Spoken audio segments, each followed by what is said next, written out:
और सहयोगी अजय दुबे इस वक्त साथ जुड़े हैं, रुक कर लेते हैं। अजय, तस्वीरें हम देख रहे हैं, गौरव दिखा भी रहे थे कि कैसे पत्थरबाजी गाड़ी पर की गई है और सीधे सीधे कह रहे हैं सुरेश अवस्थी कि जो कुछ किया गया उसे बर्दाश्त नहीं किया जाएगा, ऐसे लोगों के खिलाफ कड़ी कार्रवाई हो और की जाएगी।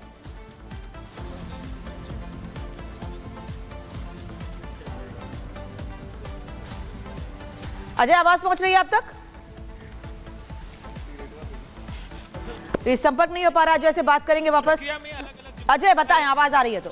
और इन तस्वीरों के बीच में लगातार दावे हैं। बिल्कुल उत्तर प्रदेश चुनाव की प्रक्रिया जो है पूरी गर्मा गर्म हो रखी है। तमाम जो चेहरे हैं उत्तर प्रदेश की राजनीति के, अब वो लगातार आरोप प्रत्यारोप करते दिखाई दे रहे हैं। अखिलेश यादव, जो महत्वपूर्ण बात अखिलेश यादव अपनी तरफ से कहते दिखाई दे रहे हैं, जो तमाम जो चेहरे उत्तर प्रदेश की राजनीति के हैं वो आरोप प्रत्यारोप करते हुए दिखाई दे रहे हैं। महत्वपूर्ण इसमें क्या है कि लगातार समाजवादी पार्टी ये पोर्ट्रे करने की कोशिश कर रही है कि चुनाव की प्रक्रिया को हाईजैक करके उनके वोटों को रोकने की कोशिश की जा रही है। लेकिन अगर तथ्यात्मक तौर पर देखें तो तथ्यात्मक तौर पर सबसे ज्यादा वोटिंग जो 1 बजे का आंकड़ा आया है चुनाव आयोग का, उनमें सबसे ज्यादा वोटिंग जो है वो हुई है समाजवादी पार्टी के जो मजबूत गढ़ है उन गढ़ों में हुई है सबसे ज्यादा वोटिंग। तो ऐसी स्थिति में अब सवाल ये भी उठ रहा है कि किस तरीके से ये आरोप लगाया जाए। महत्वपूर्ण प्रेस कॉन्फ्रेंस करके भूपेंद्र चौधरी ने, मैं मौजूद हूं इस समय करहल में, इस करहल में जो दावा जो करहल में घटना घटी है उसको लेकर जो भूपेंद्र चौधरी ने सवाल खड़ा किया है कि एक दलित समाज की जो बच्ची है बीजेपी को वोट देना चाह रही थी, उस प्रक्रिया को लेकर जो सवाल खड़े किए हैं वो भी एक महत्वपूर्ण हो जाता है, जो करहल में इस समय बड़ा मुद्दा बनकर सामने आ गया है। बिल्कुल बिल्कुल अजय, और लगातार जो है हम उस प्रेस कॉन्फ्रेंस को भी सुन रहे थे जिसे भूपेंद्र चौधरी संबोधित कर रहे थे और उस पर दुख भी व्यक्त किया गया। लेकिन इस पूरे मामले पर किस तरह से आगे कार्रवाई की जा रही है, क्योंकि जैसी ही घटना सामने आती है वाकई बहुत दुखद है।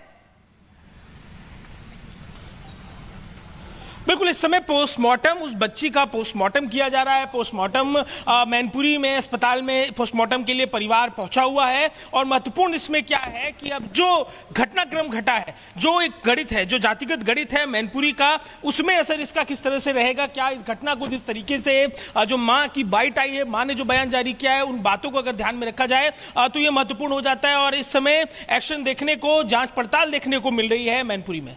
जा रहे क्या? बिल्कुल अजय, लगातार आप तस्वीरें दिखा रहे हैं, आप बता रहे हैं कि किस तरीके से कार्रवाई की जा रही है, लेकिन आरोप बहुत ज्यादा लग रहे हैं, लगातार आरोपों की फेहरिस्त है।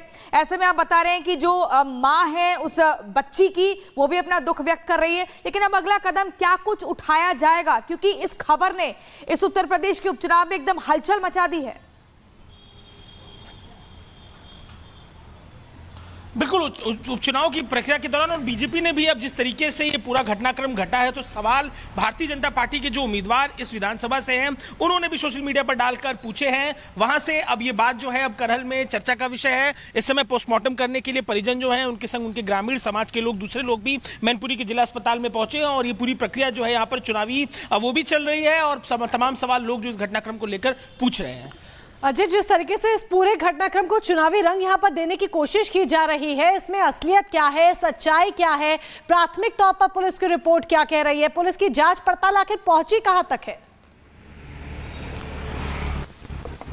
देखिए, जांच का सिलसिला, जो स्थानीय पुलिस अधिकारियों से बात हुई है तो वो अभी यही बात दोहरा रहे हैं, क्योंकि चुनाव की प्रक्रिया भी चल रही है और तो इसके साथ ही ये घटना घटी है, तो जांच पुलिस विभाग अपनी तरफ से कर रहा है। पर कोई भी कंक्रीट इस घटनाक्रम के पीछे के कारणों, इसके रीजन, इसके कॉज को लेकर पुलिस कोई भी बात अभी कहती दिखाई नहीं दे रही है। पोस्टमार्टम का क्योंकि जो एक मेडिकल स्टेप होता है वो अब लिया जा रहा है। अब आगे इसके बाद क्लैरिटी पोस्टमार्टम रिपोर्ट के आने के बाद, और पुलिस जब तफ्तीश करेगी तो क्या संबंध रहे, क्या कारण रहे, इन पर तफ्तीश होगी, तब बात आगे बढ़ेगी, आगे जानकारी निकल कर आएगी। ठीक है अजय, वापस लौटेंगे आपसे, आगे भी अपडेट लेते रहेंगे। लेकिन इस बीच एक और बड़ी खबर बता दें। दरअसल लगातार उत्तर प्रदेश में 9 विधानसभा सीटों पर उपचुनाव को लेकर जो जानकारी मिल रही है, हंगामा हो रहा है, स्थिति खराब है। इस वजह से मुरादाबाद में जो हंगामा, उसके बाद चुनाव आयोग ने बड़ी कार्रवाई की है। चुनाव आयोग ने बड़ी कार्रवाई की है, एक दारोगा और 2 सिपाहियों को हटाया गया है। वोटर आईडी चेक करने पर चुनाव आयोग ने एक्शन लिया है। अखिलेश यादव ने शिकायत की थी। बता दें आपको कि अखिलेश यादव ने पहले भी कहा था, इस बात को लेकर चिट्ठी लिखी थी कि जो महिलाएं बुर्के में आ रही हैं या हिजाब में आ रही हैं, उनकी चेकिंग पुलिस नहीं करे और इसको चेकिंग की ही ना जाए। हालांकि चुनाव आयोग ने पुलिस ना करेगी इस बात को मान लिया था, लेकिन आज जब चेकिंग पुलिस की ओर से की गई है तो चुनाव आयोग ने कार्रवाई की है।